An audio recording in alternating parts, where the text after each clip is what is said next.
Caríssimas amigas, queridos irmãos, boa noite para todos. Hoje, 19 de julho do ano de 2017. Iniciamos endereçando o nosso agradecimento a todos os membros da Rede Amigo Espírita que participam desse trabalho conosco nas noites de quarta-feira. Hoje, estamos completando o estudo de número 45º, com o tema Descobrindo o Erro, estudo das cartas de Paulo. Gostaríamos de, inicialmente, como sempre fazemos, vamos fazer a leitura da carta que estamos estudando. Então, vamos abrir a carta de Paulo aos Romanos no capítulo 7º. Aqueles que estão em casa, que têm a Bíblia em mão, convidamos para que a gente possa manuseá-la. E os outros que estão em trânsito ou que não possuem o livro, nós colocaremos o texto na tela para que a gente possa fazer juntos a leitura. Vamos lá, capítulo 7º, a partir do primeiro versículo.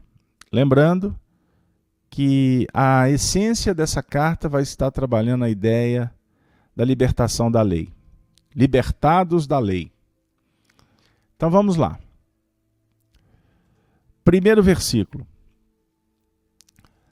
Não sabeis vós, irmãos, pois que falo aos que sabem a lei, que a lei tem domínio sobre o homem por todo o tempo que vive?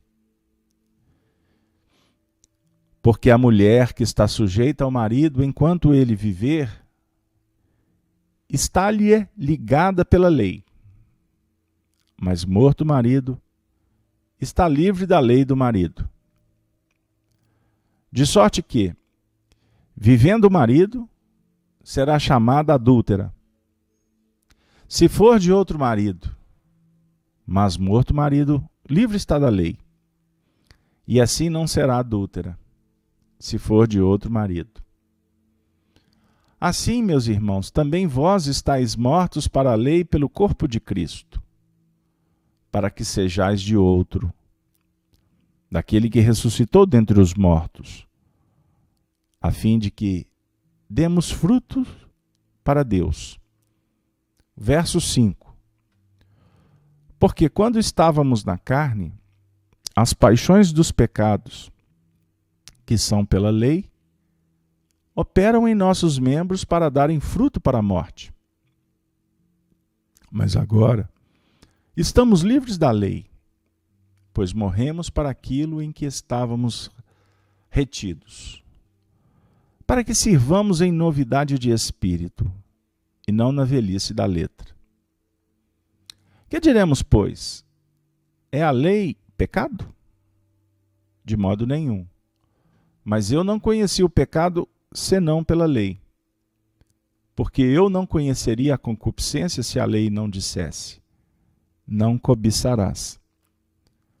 Mas o pecado, tomando a ocasião pelo mandamento, obrou em mim toda a concupiscência, porquanto sem a lei estava morto o pecado.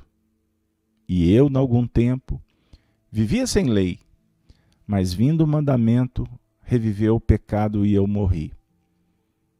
E o mandamento que era para a vida, eu achei que era para a morte. Porque o pecado, tomando a ocasião pelo mandamento, me enganou, e por ele me matou. E assim a lei é santa, e o mandamento santo, justo e bom. Vamos ficar por aqui. Nós trabalhamos na última semana, fazendo uma conexão com os versículos de 7 ao versículo 9. Que diremos, pois, é a lei o pecado? De modo nenhum, mas eu não conheci o pecado senão pela lei. Porque eu não conheceria a concupiscência se a lei não dissesse: não cobiçarás. Mas o pecado, tomando a ocasião pelo mandamento, obrou em mim toda a concupiscência, porquanto sem lei estava morto o pecado.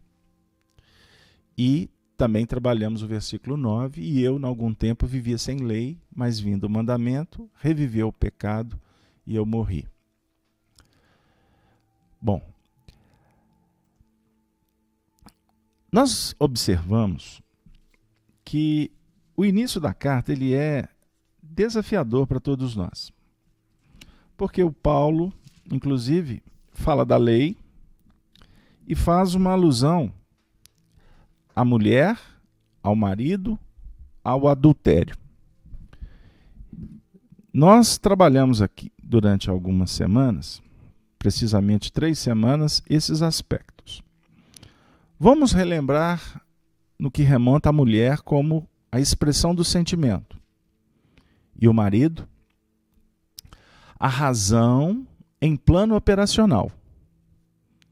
O marido, na condição da razão, que compreende e que deve gerenciar, dinamizar, adequar o sentimento para a lei que vem sendo decodificada por essa mesma razão. Aprendemos em doutrina espírita na questão 621 que a lei está escrita na consciência. Então, nosso desafio na evolução é compreender exatamente, é lidar o tempo todo com a manifestação dessa lei que vai sendo decodificada de acordo com as injunções do caminho. Então, a cada movimento, há um processo de revelação, de decodificação e de aplicação desta lei, que vai como que nos alertando quanto ao encaminhamento diante dos desafios da vida. Quando o sentimento se desvincula da razão, ele pode tomar uma direção indevida. Por isso que Emmanuel nos alerta quanto à importância do casamento entre razão e sentimento. Então, caminhando para as reflexões da última semana, nós trabalhamos a questão de viver sem lei. Porque quem não conhece a lei, o que ele faz é lei. É uma lei dentro de uma dinâmica circunstancial e não abrangente. Quando nós começamos a compreender uma lei maior, o que a gente faz passa a ter um sentido diferente. Nós somos convidados a reavaliar os feitos, as escolhas. Lidamos com o passado o tempo todo. Temos verificado o avanço da ciência humana, em que hoje já se discute que mais de 90% dos nossos impulsos, eles promanam do nosso inconsciente. Então, nós estamos o tempo todo lidando com o passado. E esse passado, por mais que julguemos ser de domínio, de aquisições, mas esse passado, ele, na realidade, apresenta para nós um baú que vai sendo aberto para que nós possamos trabalhar com o que está lá dentro. O futuro é inspirador. O futuro com Jesus é um convite para qualificarmos esse nosso passado. O futuro sem Jesus, ele é uma incógnita. Ele é desconhecido. Eis o papel para nós da doutrina espírita, como uma terceira revelação. A terceira revelação no sentido de que ela chega quando o indivíduo apresenta-se com uma certa maturidade. Porque se não temos maturidade, a primeira revelação define a necessidade da justiça. Compreendermos pela lei o que efetivamente estamos obrando. O que nós estamos fazendo, o que até então era de, vamos dizer assim, de superintendência apenas nossa, sem muita responsabilidade quanto ao que tange ao semelhante. Então Moisés, por exemplo, trouxe, como legislador que o era por excelência, os 10 mandamentos. Tanto que o Paulo vem falar sobre um deles, né? Um deles. Na leitura que fizemos, nós lemos aqui o versículo, o versículo que fala da cobiça, o 7º. Que diremos, pois? É a lei o pecado? De modo nenhum. Mas eu não conheci o pecado senão pela lei. O que o Paulo está dizendo para a gente? Que se a gente não sabia, a gente fez. É o passado. E muitas das realizações foram feitas dentro de um plano empírico. Estávamos na lida e fomos fazendo. Aí a vida vai trazendo para nós informações. E essas informações, muitas vezes, nos constrangem. Essas informações, muitas vezes, trazem para nós um peso, dor, e chega até apontar para nós movimentos de culpa, remorso, porque estamos sendo defrontados com a infinitude da vida, a onipresença de Deus em nosso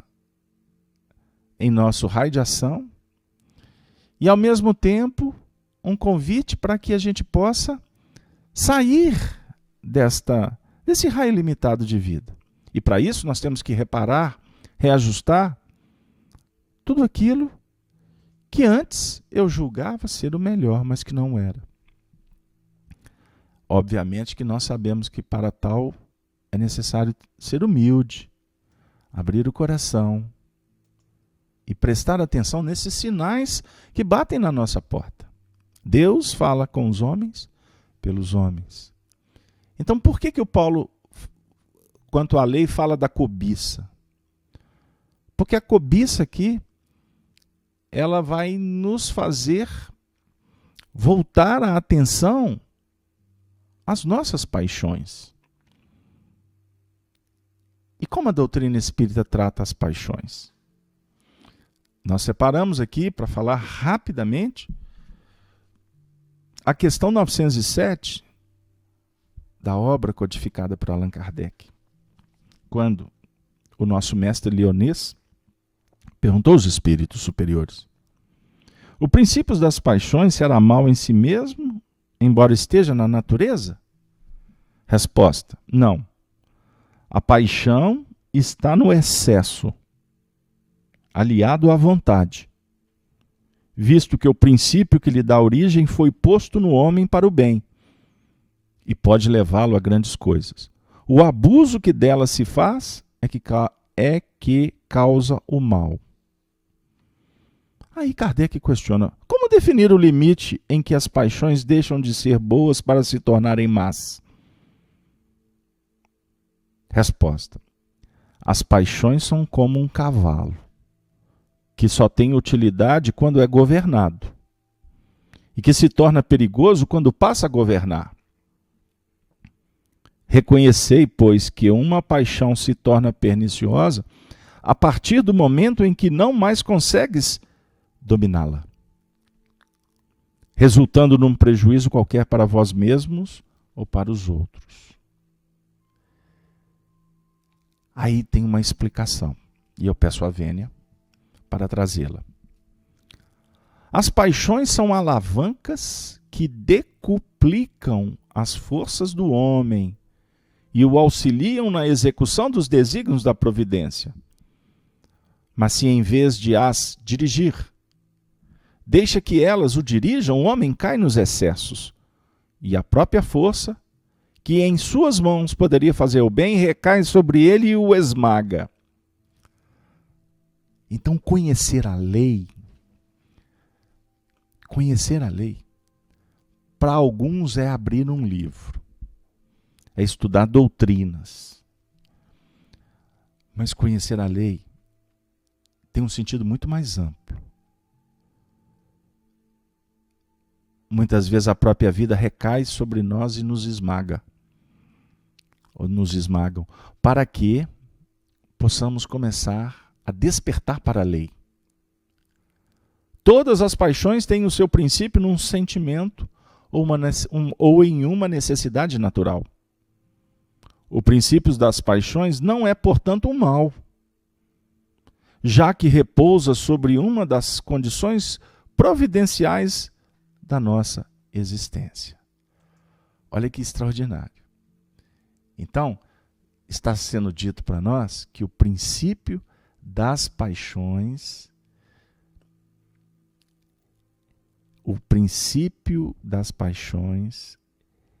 não é, portanto, um mal.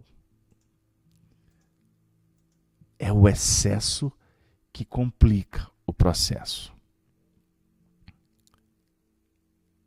A paixão propriamente dita é o exagero de uma necessidade ou de um sentimento. Então vamos destrinchar o texto. Nós temos necessidades e temos sentimentos. É o que Kardec está explicando. A paixão é o exagero de uma necessidade ou o exagero de um sentimento. Então, o exagero é que caracteriza, então, o mal. Vai definir, portanto, um mal qualquer, como Kardec disse. E para concluir, toda paixão que aproxima o homem da natureza animal, afasta-o da natureza espiritual. Todo sentimento que eleva o homem acima da natureza animal, denota a predominância do espírito sobre a matéria e o aproxima da perfeição. Na última semana, nós citamos Paulo de Tarso, numa mensagem contida no Livro dos Espíritos, comentando a questão de número 1009, quando Paulo diz que gravitar para a unidade divina é o objetivo da humanidade. Para atingi-lo são necessárias 3 coisas: justiça, amor e ciência. Então, justiça, amor e ciência tem a ver com o cuidar, o tratar bem, o direcionar a necessidade e o sentimento dos seres humanos, definindo um envolvimento gravitacional na unidade divina que é o amor. Quando se afasta dessa gravitação, isso se dá pelo excesso, pelo desvio da natureza, do sentimento e da necessidade. O maior rico da terra é aquele que entende a importância da sua necessidade. Vive com o necessário. A partir do momento que nós começamos a querer o supérfluo, nós estamos deixando de gravitar em torno dessa unidade divina, o que vai caracterizar a paixão. Quando começamos a sentir exacerbadamente, nós estamos deixando de gravitar com equilíbrio em torno da unidade divina. É excesso. Aí é que as coisas se complicam. Então, o que diremos, pois? Vamos voltar para o nosso benfeitor Paulo. É a lei o pecado? De modo nenhum. Mas eu não conheci o pecado senão pela lei. Porque eu não conheceria a concupiscência se a lei não dissesse, não cobiçarás. Como que a lei vai dizer para mim e para você? Vai falar no seu ouvido, não cobiça. Não. Não é bem assim. nós vamos nos movimentando e seremos convidados a perceber os limites. E como seremos chamados para ver o limite? Pelo impacto da lei.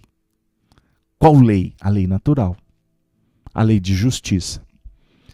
Você semeia sentimento exacerbado, a vida, a lei, vai te devolver. Causa e efeito. Se a necessidade passa, nós começamos a trabalhar acima das nossas necessidades, a natureza reage. É a ira de Deus, texto ou afirmativa ou expressão do Antigo Testamento. A ira de Deus.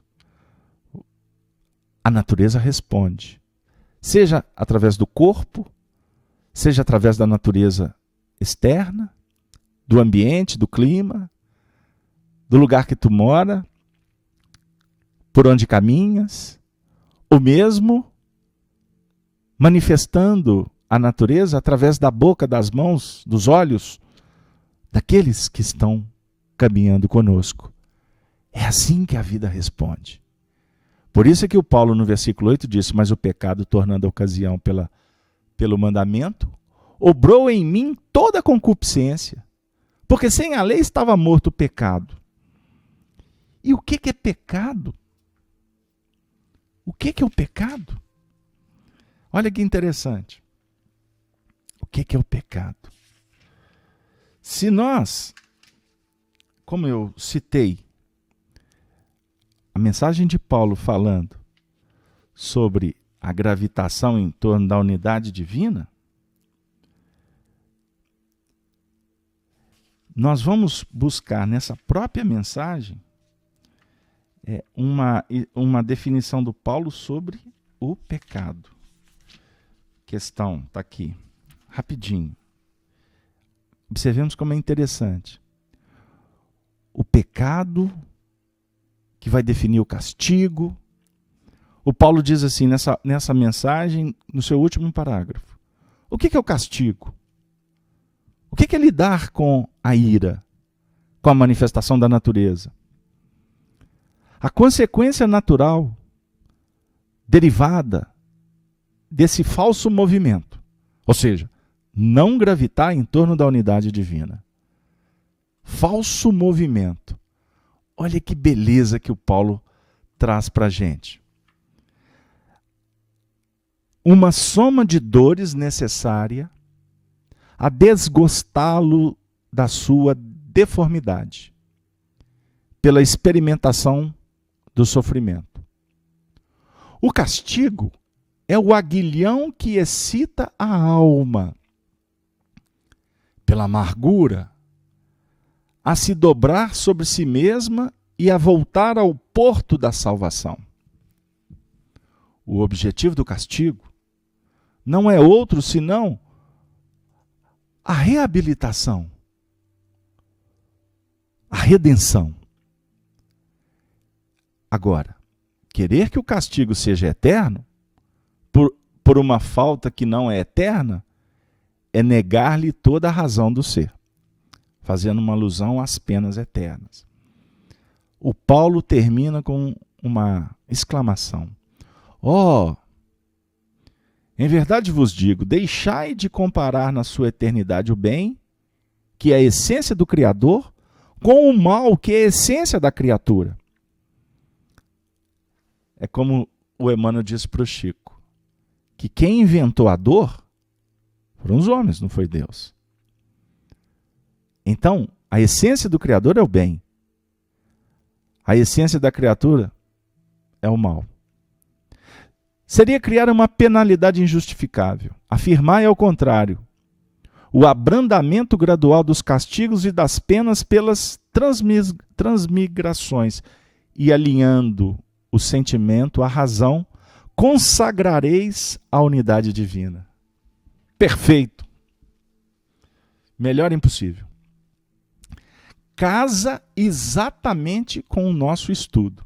O próprio Paulo, e eu posso aqui dizer sem irreverência alguma, Mas o Paulo está nos explicando o que ele quer dizer sobre a mulher estar sujeita ao marido, nos versículos anteriores. Então não tem nada a ver com questão social, conjugal. Ele está falando da razão e do sentimento. Eu vou repetir. Alinhando o sentimento à razão, consagrareis, de consagrar. Está unido ao sagrado, à unidade divina. Assim gravitamos, ou gravitaremos, para a nossa redenção. Então, no versículo 9, ele diz, eu, há algum tempo, vivia sem lei. Algum tempo vivia sem lei. Mas, vindo o mandamento, reviveu o pecado. E eu morri. O Leonardo Rocha, vamos dar um break. Eu estou com saudade de conversar com os meus amigos. Leonardo, muito obrigado pela sua participação, Leonardo. O Leonardo está dizendo, Leonardo Rocha, seria o pecado o descumprimento da lei? Tenho conhecimento dela por pensamentos e atitudes exagerados. As paixões originadas pelo egoísmo e o orgulho? Eu, como egoísta, exagero o sentimento e me afasto do amor, justiça e caridade? Leonardo, é exatamente o que o Paulo está trazendo para nós, essa questão 920. E eu convido o nosso nobre companheiro, aliás, eu cometi um equívoco agora com vocês. Não é a questão 1009. 1009, o comentário de Paulo, que está em conjunto com o comentário de Agostinho de Lamenais. É exatamente o que você está falando. Então, o exagero é que desvia a gravitação em torno do amor, da essência divina, que é o bem. Então, fica registrado. Questão 1009. Viu, amigo Rocha? E o mandamento que era para a vida, achei eu que era para a morte. Esse versículo 10º cala fundo para nós. E o mandamento que era para a vida, achei eu que era a morte. Porque o pecado, tomando a ocasião pelo mandamento, me enganou. E por ele me matou. E assim é a lei. E assim a lei é santa. E o mandamento santo, justo e bom. O convertido de Damasco está nos convidando para pensarmos de uma forma diferente.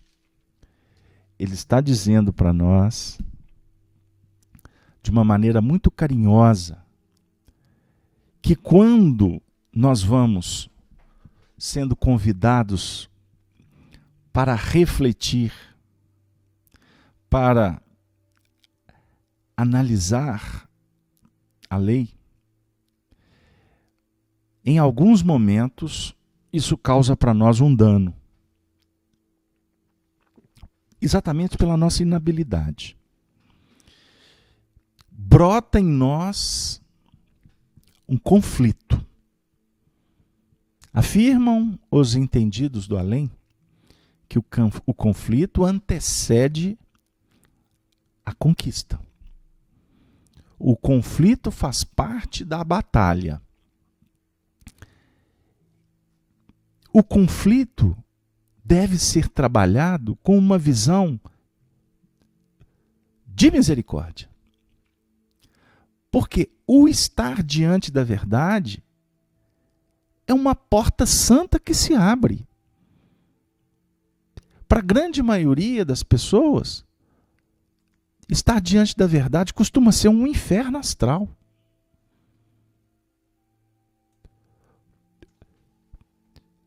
Porque vai refletir exatamente o painel que a gente ainda não tinha percebido. Hoje eu estava com uma pessoa e ela viu uma cena. Uma cena até bizarra. E eu observava esta cena e confesso para vocês que eu achei assim um tanto quanto engraçada. A pessoa que estava do meu lado disse assim: isso representa o próprio inferno.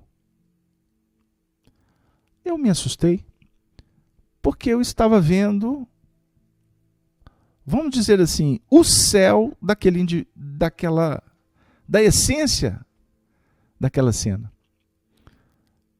Ela viu o inferno. Então, eu fiquei constrangido, saí do painel e agora, com vocês, eu estou tirando algumas lições daquele acontecimento lá de trás. Que nós vemos a vida conforme o painel que nós estamos alimentando. Então, muitas vezes, a vida bate na nossa porta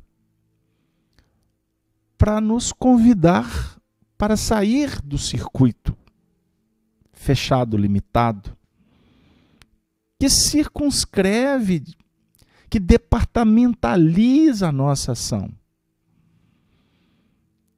E por isso nos causa desconforto, medo, insegurança, angústia, em alguns casos desespero. Enquanto o Senhor não quer a morte do pecador. O Senhor está convidando a todos nós para ajustarmos, para equilibrarmos, para iluminarmos, para harmonizarmos, de sorte que a gente possa voltar a gravitar em torno do bem, da verdade, da luz. Isto que alimenta a alma. Isso é um grande movimento que apresenta para nós a própria presença de Deus em nós, por nós e para nós.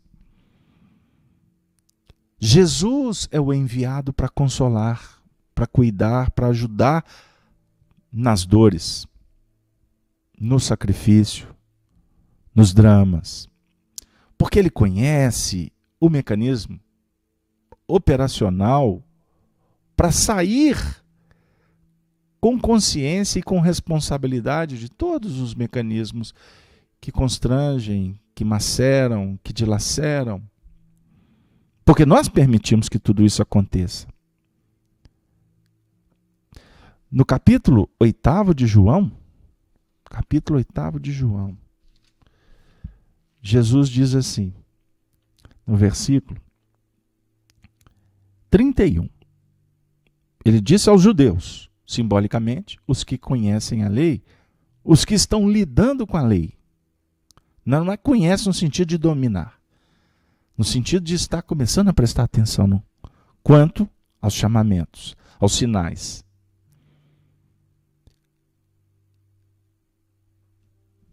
Ele fala para aqueles que acreditavam nele. Se vós, versículo 31 do capítulo 8 de João, se vós permanecerdes na minha palavra, verdadeiramente sereis meus discípulos. Qual é o movimento de permanecer na palavra? Gravitar em torno dela. Se é a unidade divina, é operar em torno da unidade divina, buscando ressonância, refletir a luz que essa unidade divina esparce. Como?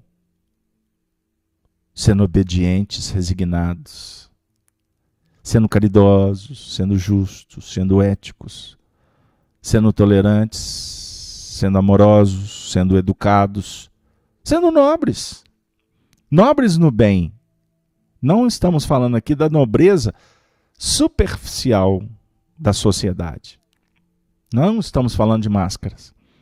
Não estamos falando de educação que utilizamos apenas para ajustar, entrar, frequentar, flutuar e depois sair do que nos interessava e voltar a caverna primitiva dos nossos instintos. Não, nós estamos nos referindo aqui aos processos que definem frutos de uma árvore plantada pelo bem. A árvore do Senhor. A árvore que Jesus, por exemplo, se autoproclama, a videira. Eu sou a videira, vós sois as varas. Aqueles que estiverem em mim darão frutos. A vara que não estiver em mim será arrancada, porque ela vai secar, não haverá seiva. Que seiva que Jesus se refere? Não é a seiva do amor? Não é a seiva dos projetos que estão em elaboração, em vivenciação? Se há desconexão pelos princípios que elegemos, que sofisticam e que nos afastam da base, efetivamente vai trazer para nós esses desconfortos. O desequilíbrio, a doença, a obsessão, a possessão, as trevas, o descompasso. Então nós temos visto, nos tempos atuais, uma série de procedimentos que são patenteados pela obsessão. O indivíduo só pensa naquele assunto, está obsedado. Fundamentalista, está obsedado. O polêmico, está obsedado. O crítico contumaz, está obsedado. Obsedado por ele mesmo. Não estou aqui fazendo apologia aos espíritos que efetivamente acabam participando do processo. Mas aqui a responsabilidade no estudo do Evangelho, à luz da doutrina espírita, é a responsabilidade pessoal de cada um de nós. Então tem indivíduo aí escrevendo, atacando. Tem indivíduo aí que não tem noção do tanto que traz desconforto, que faz confusão na cabeça das pessoas, adulterando princípios nobres. Muitas vezes até no próprio contexto religioso. É o que o Raul Teixeira, certa feita, disse e eu memorizei. Existem muitas pessoas caminhando pelo território de Deus a caminho do inferno. Sendo que os territórios de Deus era para encaminharmos na direção dos céus. Então, em nome do bem, da doutrina espírita, em nome de projetos extraordinários, o indivíduo ataca, fomenta discórdia, acende fogueiras. Isso acontece em todos os setores da sociedade, inclusive nos meios acadêmicos religiosos, na ortodoxia, nos paramentos, no que é o movimento externo, diferentemente do que Jesus propõe para nós, que é o movimento da elevação, do crescimento, da frutificação espiritual na intimidade. E é óbvio que investindo na intimidade, quando tu for fazer, tu escrever, dialogar, debater, tem que ter, ou há de ter, o cheiro, a fragrância da fraternidade. Porque aonde não houver a fragrância da fraternidade, é treva vestida com a carapaça da luz. Túmulo caiado. E conhecereis a verdade vos libertará. Então esse movimento é santo, é da descoberta. Embora, nesse primeiro instante, face a nossa pequenez, que é natural, amigos. A nossa pequenez apresenta ainda esses movimentos conflitivos. E para falar do conflito, dentro desse movimento do versículo 12, e assim a lei é santa e o mandamento santo, justo e bom,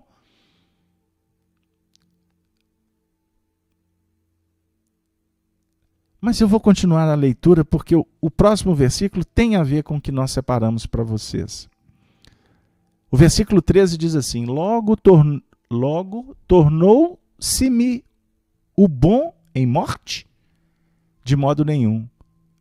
Mas o pecado, para que se mostrasse pecado, operou em mim a morte pelo bem, a fim de que pelo mandamento o pecado se fizesse excessivamente maligno. Porque bem sabemos que a lei é espiritual, mas eu sou carnal, vendido sob o pecado.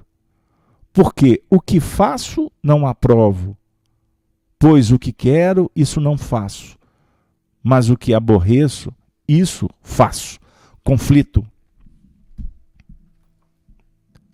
O que faço não aprovo, pois o que quero, isso eu não faço. Eu ainda não dou conta. É filosofia, mas o que aborreço, isso eu faço.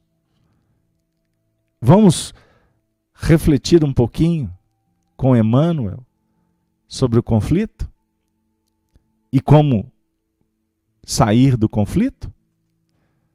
Eu convido vocês a anotarem e pesquisarem em casa, porque o nosso trabalho aqui objetiva aquele movimento de inspirar os estudos aprofundados, o estudo individual, o estudo em grupo.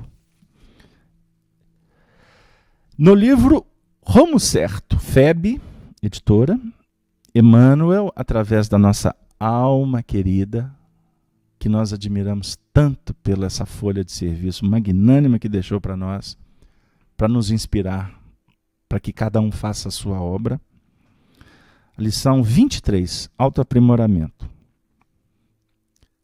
Brota o conflito, aí vem a pergunta: como vencer os conflitos?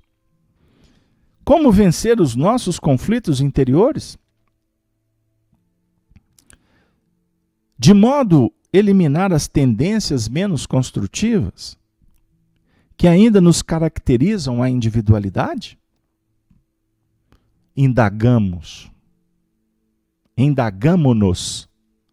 reitera Emmanuel. De que modo esparzir a luz, se muitas vezes ainda nos afinamos com a sombra? Lição 23 do livro Rumo Certo. E perdemos tempo longo na introspecção sem proveito, da qual nos afastamos insatisfeitos ou tristes. Ponderemos, entretanto, que se os doentes estivessem proibidos de trabalhar, segundo as possibilidades que lhes são próprias, e se os benefícios da escola fossem vedados aos ignorantes, não restaria à civilização outra alternativa, que não a de se extinguir, deixando-se invadir pelos atributos da selva. Felicitemo-nos pelo fato de já conhecer as nossas fraquezas e defini-las. Isto constitui um passo muito importante no progresso espiritual. Por quê? Com isso, já não mais ignoramos onde e como atuar em auxílio da própria cura e burilamento. Que somos espíritos endividados perante as leis divinas, em nos reportando a nós outros, os companheiros em evolução na Terra, não padece dúvida. Urge, porém, saber como facear construtivamente as necessidades e problemas do mundo íntimo. Reconhecemo-nos falhos em nos referindo aos valores da alma, ante a vida superior. Mas abstenhamo-nos de chorar inutilmente no beco da autopiedade. Eu vou repetir essa frase. Abstenhamo-nos de chorar inutilmente no beco da autopiedade. Ao invés disso, trabalhemos na edificação do bem de todos. Trabalhemos na edificação do bem de todos. Eu chamo a atenção dos amigos. Prestemos atenção nessas duas conceituações de Emmanuel. Cultura, primeiro. Cultura é a soma de lições infinitamente repetidas no tempo. Então existe a cultura de um povo, mas existe a cultura individual. É a soma de lições que foram repetidas no tempo. Agora ele vai falar o que é virtude. Virtude é o resultado de experiências incomensuravelmente recapituladas na vida. Opa, aqui temos uma chave. Nós temos aqui um conteúdo para se explorar. Pena que meu tempo não permite. Mas essas duas frases oferecem para nós um estudo de muito tempo. Então, quando nós estamos operando, nós estamos fazendo, nós estamos trabalhando a nossa cultura espiritual. Porque cada ação vai se somando. As lições que essa ação traz por consequência. E nós repetimos muitas ações.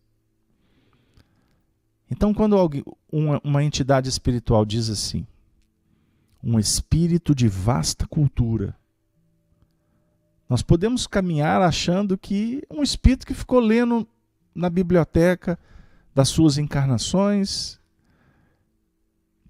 tantas obras. E na realidade não é bem isso.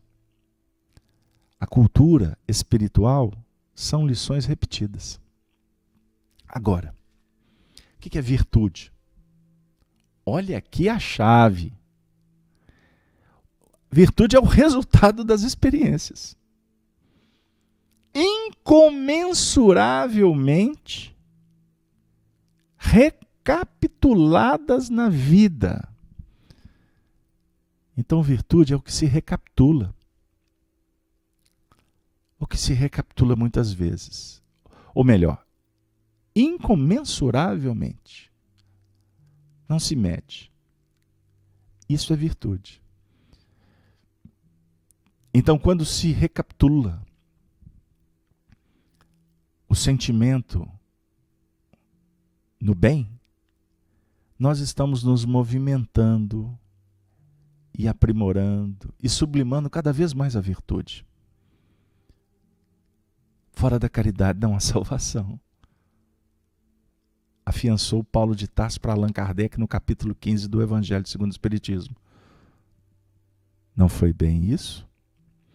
A religião pura e imaculada, escreveu Tiago em sua epístola, é cuidar de viúvas, dos órfãos, dos velhinhos, dos abandonados. É trabalhar com o próximo.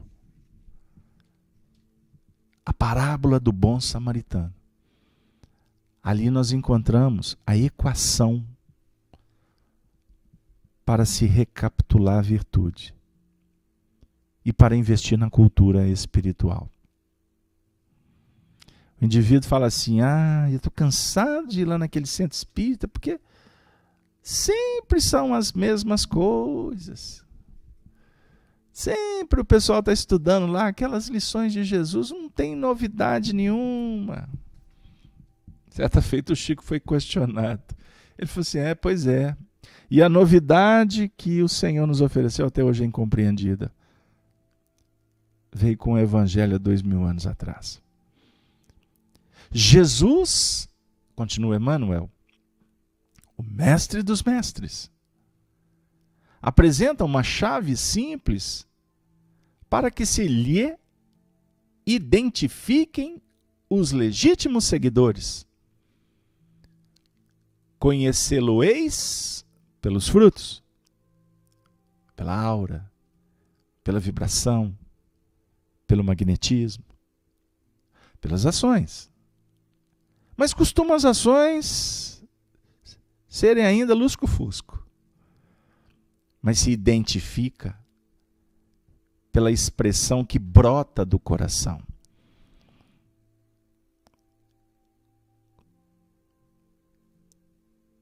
Autoridade. A paz, ela não é passada pela palavra. A paz é irradiação daquele que está vibrando na paz. A minha paz vos dou, disse Jesus. No capítulo 10º do Evangelho de Mateus, ele ensina aos discípulos como operar na missão dos 12. E ele diz assim, quando entrardes numa casa, saudai-a, dizendo, a paz seja convosco. Eis o fruto do cristão, a essência do amor. Observemos o que estamos realizando com o tesouro das horas. O tesouro das horas. E de que espécie são as nossas ações?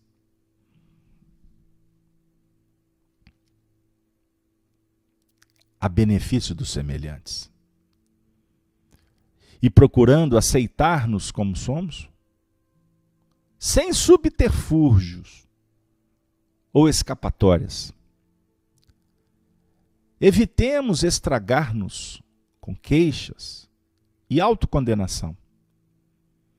Diligenciando, buscar. Isto sim, agir e servir e melhorar-nos sempre. Em tudo que sentirmos, pensarmos, falarmos, ou fazermos, ou fizermos, me perdoe, vou repetir. Em tudo que sentirmos, pensarmos, falarmos ou fizermos, doemos aos outros o melhor de nós. Reconhecendo que, se as árvores são valorizadas pelos próprios frutos, cada árvore recebe e receberá invariavelmente a atenção e auxílio do pomicultor, conforme os frutos que vem a produzir. Meu Deus, Emmanuel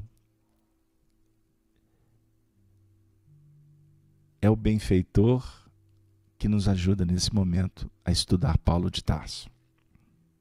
Olha o que ele está dizendo. Isso é singular. A importância do que a árvore oferece.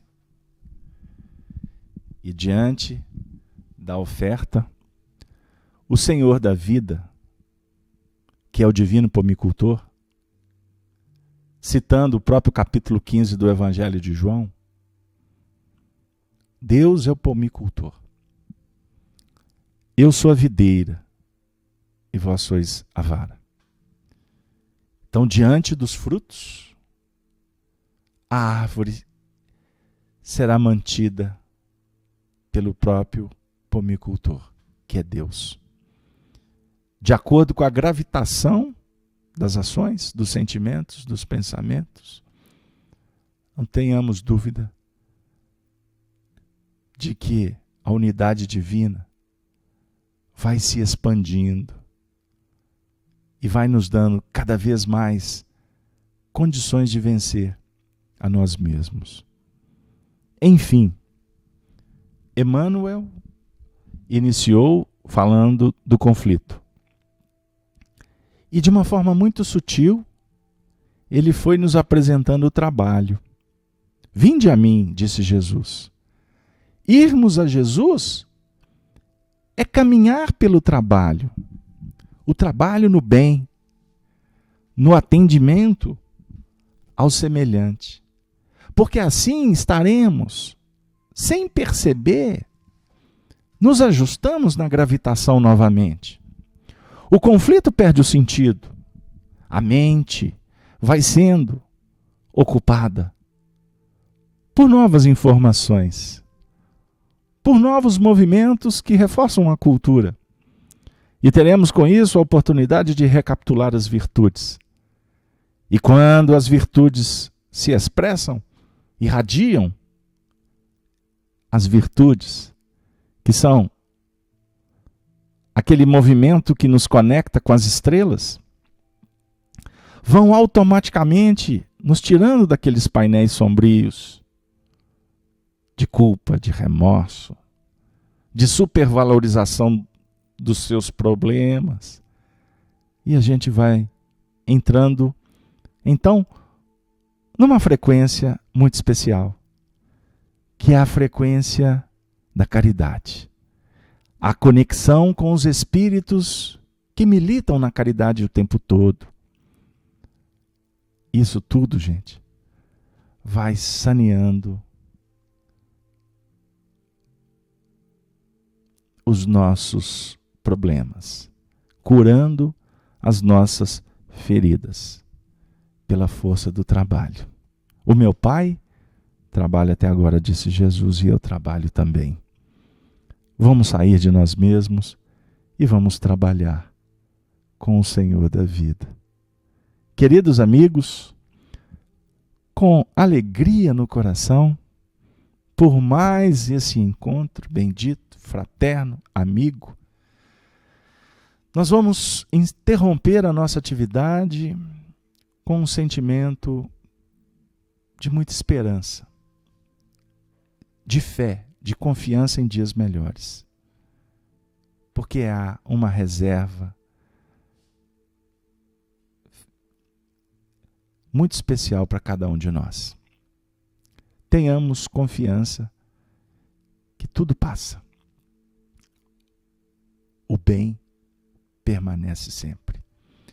Nos despedimos com a saudação dos cristãos dos primeiros tempos, dizendo: Ave, Ave, Ave Cristo. Que assim seja. Até a próxima semana com as cartas de Paulo. Até o próximo estudo. Para nós tem sido uma grande oportunidade estar com vocês. Muito obrigado a todos os participantes da Rede Amigo Espírita. E um abraço também carinhoso aos ouvintes da Rádio Brasil Espírita de Maceió. Valeu, um beijo no coração de todos.